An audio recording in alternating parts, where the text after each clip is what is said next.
You are listening to Skin, Earth, Vitality, the podcast where ancient wisdom meets modern vitality. If you are seeking to reconnect with your innate vibrancy, you're in the right place. I'm Emily Davis, a seasoned holistic esthetician and herbalist.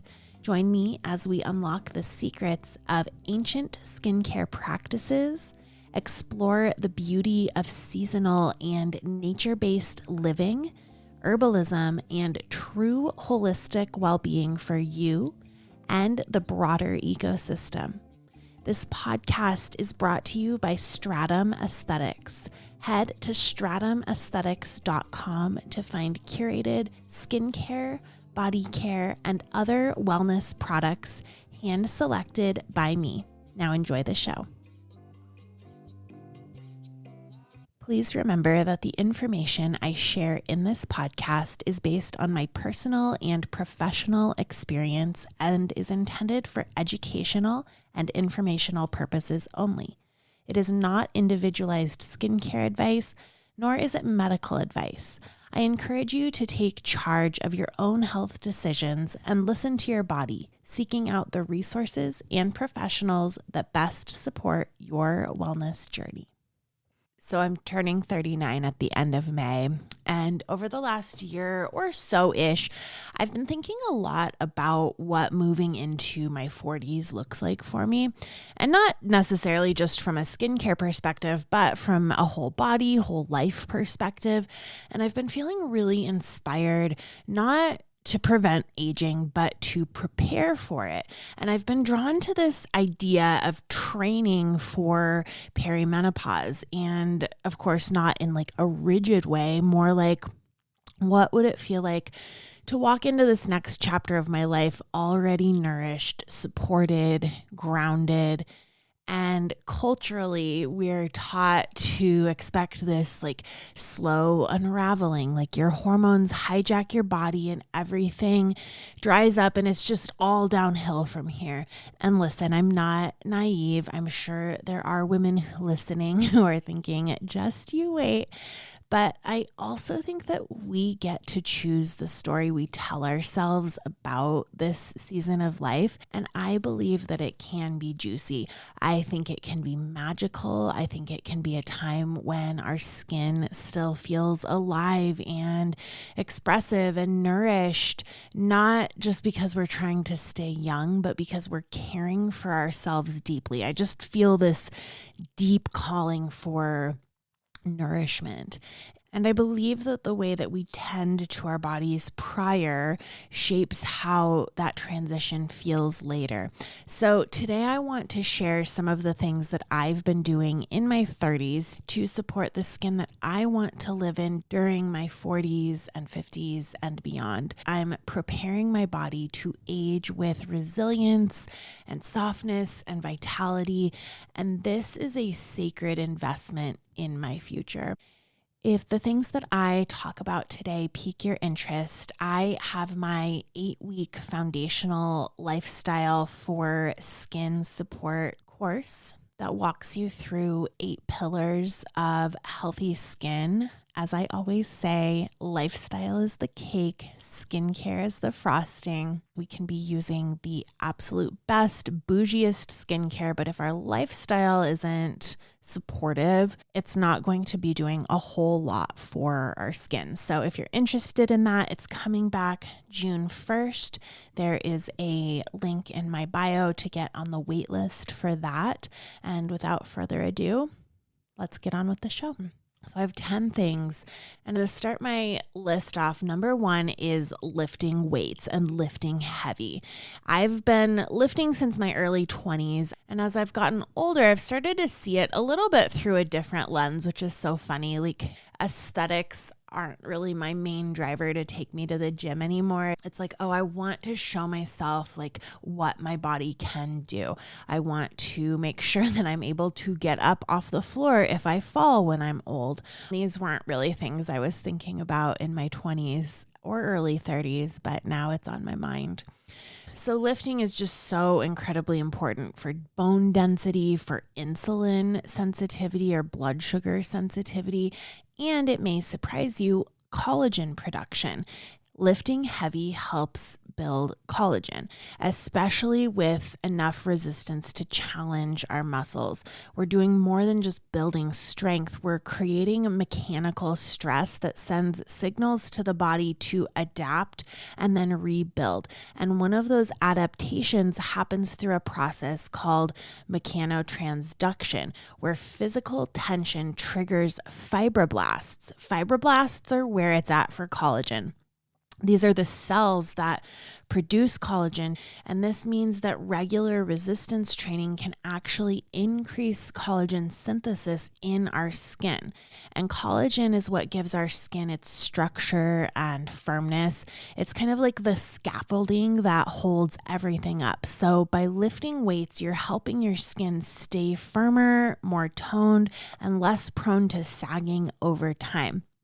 And you may not think of squats as skincare, but over the years, these movements build the internal strength and resilience that reflects outwardly, because collagen is everything when it comes to firmness. It's what gives our skin its youthful bounce and its tone. And as we age, collagen naturally declines, especially during and after perimenopause. And this can lead to the skin feeling thinner, looser. So the idea that something like strength training could help support the architecture of your skin, I think, is just very powerful. There's also a blood sugar benefit. Lifting helps with insulin sensitivity, meaning that your cells respond better to insulin and that your blood sugar stays more stable throughout the day. This matters for our skin because blood sugar spikes can lead to something called glycation, which is where sugar molecules bind to the collagen and elastin fibers and cause them to become stiff and brittle over time. And on the skin, glycation can look like a rougher texture, kind of a stiff, papery appearance where the skin loses its suppleness.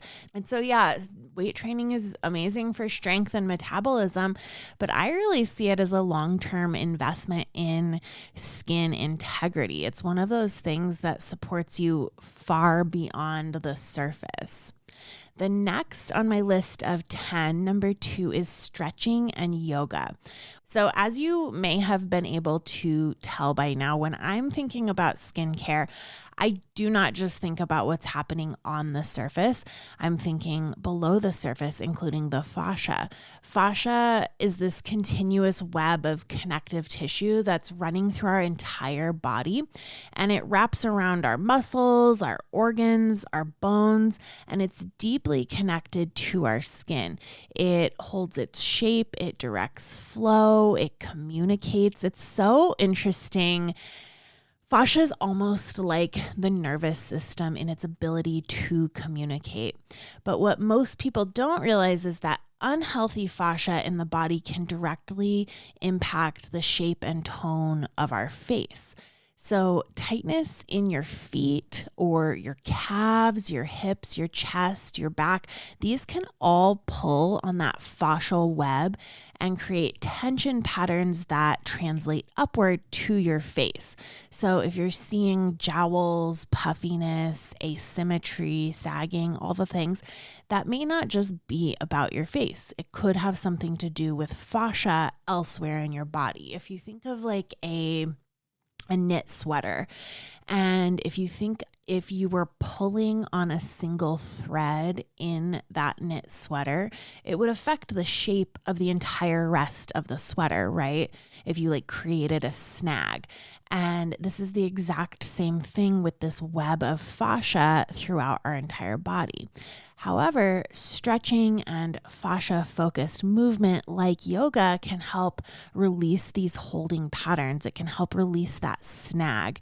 And it's not about doing like advanced poses and being perfect at headstands. It's about elongating tissue and restoring glide and increasing the hydration in the fascia, which is what happens when we're moving in this way.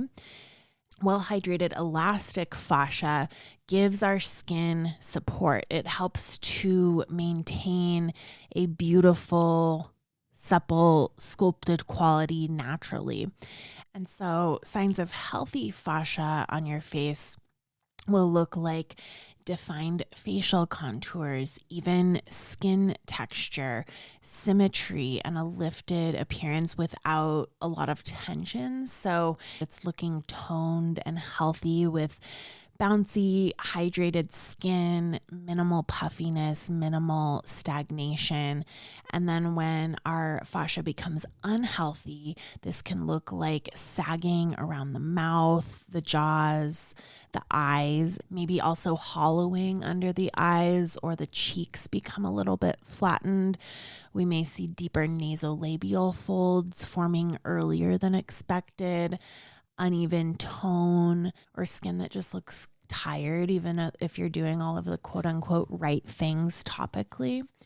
So fascia is a big deal, and stretching your body, doing yoga, doing Pilates, functional fitness activities can really help to improve the health of the fascia, which will have a domino effect for your face.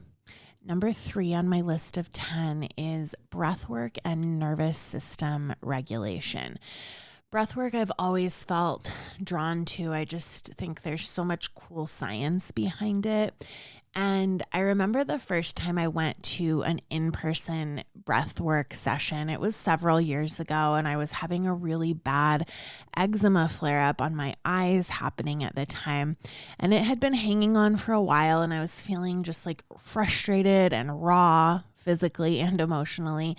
And we did this breathwork session where you were taking in more oxygen than you were breathing out.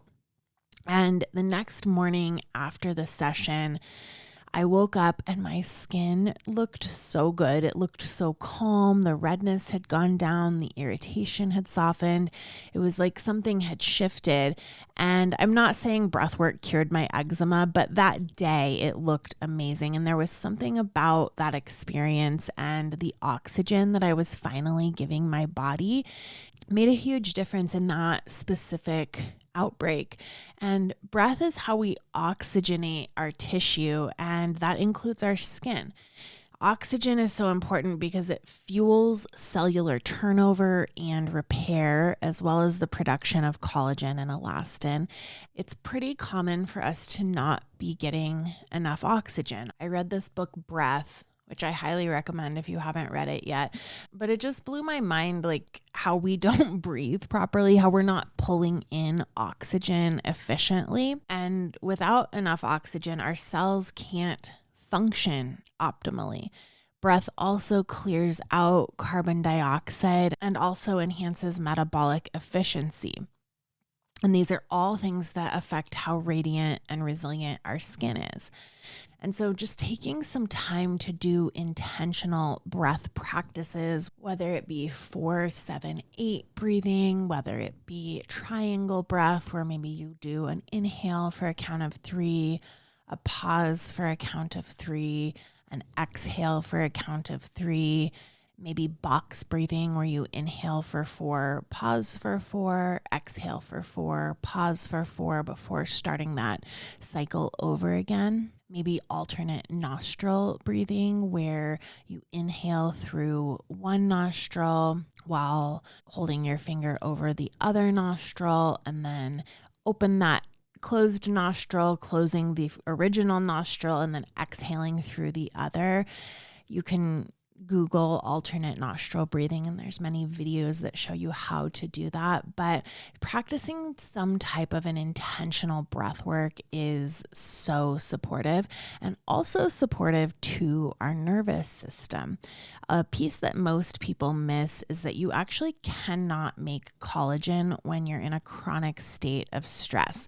Collagen production happens only in the parasympathetic nervous state, when the body is in that rest, repair, restore mode. So if you're living in fight or flight, your body is focused on survival and not on regeneration. So it's going to break down tissue faster than it can rebuild it if you're in a chronic state of stress. I mean, just think of like presidential photos before and after their terms in office, how aged most of them are. Think how stressful that job is. Stress is one of the quickest ways to break down your skin and cause aging. But breathwork is so powerful because it's one of the quickest ways to shift out of sympathetic state and into a parasympathetic state where the nervous system is regulated and the body can finally prioritize things like skin repair, circulation, nutrient delivery, collagen synthesis. So that just goes to show you could be using all of the best topicals ever, but lifestyle is so important. So moving on to gentle microneedling. And microneedling has become such a buzzword in skincare, but there's so much misinformation out there, especially when it comes to how it's marketed and how it's used. So a lot of med spas and beauty brands advertise it as like a way to get rid of wrinkles and reverse aging. And while microneedling can absolutely help with skin texture, the language around it often makes it sound like this magic extreme fix. But microneedling was never really meant to be this harsh, aggressive treatment. Microneedling is more about stimulating our skin's natural process. It's so much more effective when it's progressive versus aggressive. And the goal is to provide just a gentle little nudge to that collagen production and not traumatize or quote unquote resurface the skin in an extreme way.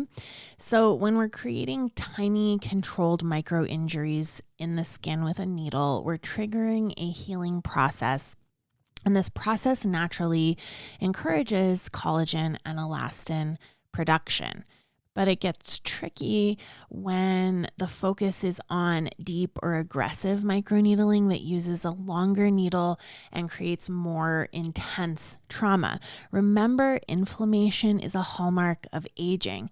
So you can stimulate a strong healing response with a longer needle, but it also brings a lot of risks: more inflammation, more irritation, and deeper, more aggressive microneedling can lead to the formation of disorganized and brittle collagen if the skin is overwhelmed by trauma rather than just being gently guided into repair. And that's because excessive trauma triggers like a panic repair response. Your body's reacting with like an emergency healing cascade. It's not smoothed or controlled. It's like patch the wound fast. And this can lead to the production of what's called type 3 collagen, which is deeper, less organized, and more scar-like compared to stronger, more elastic type 1 collagen, which is what we want. This is going to lead to more supple skin. And this is why I'm a big proponent of a gentle, more holistic microneedling with a very short needle. I think it's a more respectful approach to the skin. It's about creating just enough response to support cellular health, cellular communication. It's not about erasing wrinkles in one session or turning back the clock in a dramatic way. It's about progressive support, where each session is like this beautiful little small invitation to the skin to do some repair and regeneration with a little extra guidance. And this is a much more sustainable, gentle approach that promotes long-term benefits like a smoother texture, improved tone, and healthier collagen production. So moving on to number 5 of my list of 10 is face cupping. Face cupping is probably my favorite way to support vibrant aging. It works on several levels. So on the fascia, on blood circulation, on supporting lymphatic drainage, and also on collagen production. And when done consistently and correctly, it can absolutely change the way your skin looks and feels. So at a fascia level, it's helping to break up brittle, dehydrated, sticky tissue, those tight, dense areas that can pull on the face and create a lack of definition. And then we're also bringing fresh blood and oxygen to the surface of our skin, which is improving nutrient delivery. We are encouraging waste removal through the lymphatic system, and that alone can reduce puffiness and dullness. But then we're also creating a form of controlled micro trauma. And I know that sounds intense, but in the right context, it is incredibly helpful. Microtrauma is what tells our skin to rebuild. Just like with microneedling, we're sending fibroblasts to lay down new collagen. This is really just like a 5-minute a day, maybe 3 or 4 days a week practice. And if face cupping is something that you're interested in exploring, I have a tool that I absolutely love and use in my own practice and on myself, which are the Skin Earth Vitality Cupping Cups from my company, Stratum Aesthetics. They were created with just the right amount of suction to support your skin, and they come with a beautiful little guide that I've created to help you get started, whether you're brand new to face cupping or just want a tool that feels supportive and aligned with your goals. You can find them on my website, stratumaesthetics.com, and I will link them in the show notes. The next one should be no surprise to you. Number 6 on our list is the skin barrier. If you want to support your skin as you age, the barrier is the place to start. It's not just a buzzword, it's your skin's front line defense. It's a layer that's made up of lipids, cells, microbiota that protect you from everything from pollution to pathogens and allergens to excessive UV damage. And one of the most visible signs of barrier breakdown is when the skin starts to look thin, dry, irritated, inflamed. Maybe it just looks dull and worn down. But when your barrier is strong, your skin holds moisture better. It actually reflects light. It's interesting to me how little the barrier is talked about as a way to protect against excessive UV damage. So many companies are selling you things that break down your barrier and then scream to wear your sunscreen all day, every single day. And I find that quite interesting. A healthy microbiome and an intact lipid barrier help to neutralize oxidative stress from UV exposure. So this is a big part of your sun protection strategy. A couple of weeks ago, I did an episode about skin minimalism, and the whole reason that I practice skin minimalism is to support my barrier. So the next couple of items are about nutrition and internal radiance. So number 7 on our list is vitamin C, and I should say other antioxidants, but I really want to hone in on vitamin C for skin, especially eating your vitamin C. It's one of the most essential nutrients for collagen production. Your body literally can't synthesize collagen without it. It's a required cofactor in the enzymatic process that converts proline and lysine, 2 different amino acids, into stable collagen fibers. Without enough vitamin C, those fibers are weak and disorganized. So when we talk about skin firmness and elasticity, vitamin C is not optional, it's foundational. And I personally focus on whole food sources rather than synthetics. So citrus, berries, rose hips, bell peppers, broccoli. When you're getting vitamin C through food, you're also getting that antioxidant synergy. So all of the supportive phytonutrients that work together. So we're not just getting something in isolation. Antioxidants in general, vitamin E, vitamin A. I've been seeing so many reels on Instagram lately about eating your skincare and people doing like a raw carrot salad to get that vitamin A, basically eating your retinol. Love this. Also polyphenols, flavonoids, all of these neutralize oxidative stress in the skin. And oxidative stress happens when there's an imbalance between free radicals and your body's ability to fight them off. And this accelerates collagen breakdown, pigmentation, dullness, inflammation. So basically, oxidative stress is one of the biggest drivers internally of skin aging, but eating antioxidants protects your skin from this damage at a cellular level. They also help to prevent that glycation, which we talked about earlier, where sugar attaches to the proteins like collagen and makes them brittle, creating skin issues like sagging and like this like crumpled tissue paper look to the skin is the best way that I can describe it.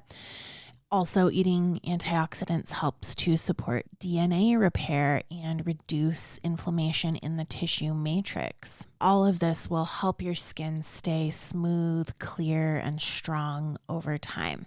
I did an episode about matcha recently. That's another favorite way to get antioxidants.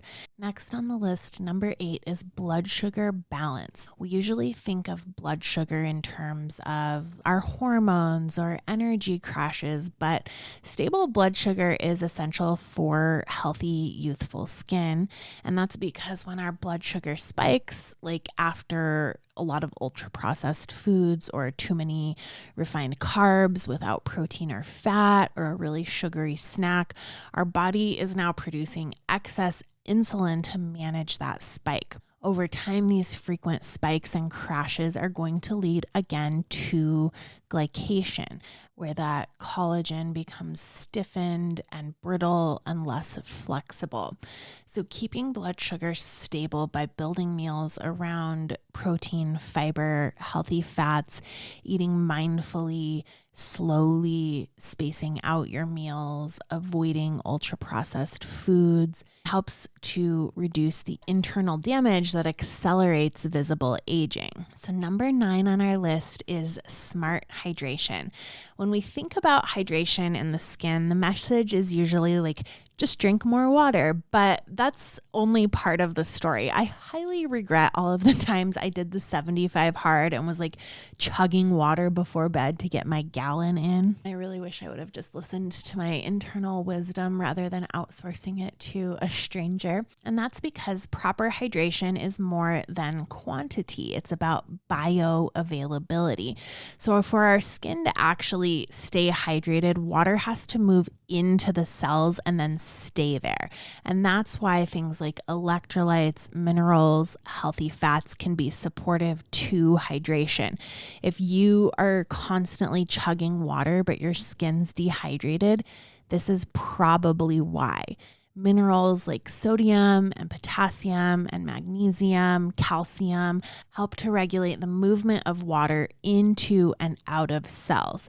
They are what allow for cellular hydration. And without enough of them, you can drink water all day and still feel dry, depleted, maybe bloated. I'm a big fan of herbal infusions for this.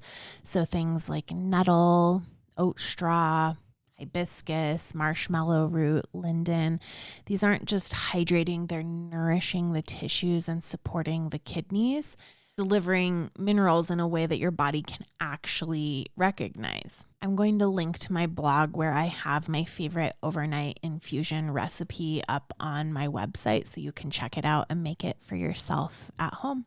It's something that you would put in a jar the night before, add water, let it sit on the counter, and then you the next morning and have this beautiful ultra skin hydrating beverage ready for you.